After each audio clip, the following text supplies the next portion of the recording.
resibo, tsaka yung install ko lang sir.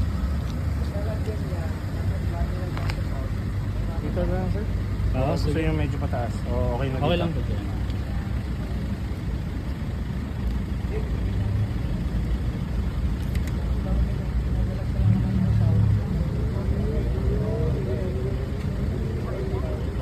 Pwede ba yung i-transfer sa ibang windshield kung halimbawa papalit ako ng windshield?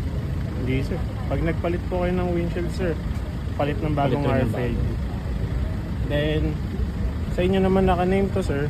Kung kayo naman po mismo yung magpapareplace, papalitan lang yung card.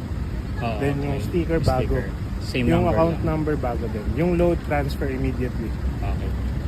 Okay, po. thank you. Ingat Thank po. you. So ayan, nakapagpakabit na tayo ng One RFID na pwede sa EasyTrip at AutoSweep. Madali lang mag-register. Pakita nyo lang ang inyong ORCR, valid ID at picture ng plate number ng inyong sasakyan. At syempre, pang-load. So ayun lang guys. Thank you for watching. Stay safe everyone.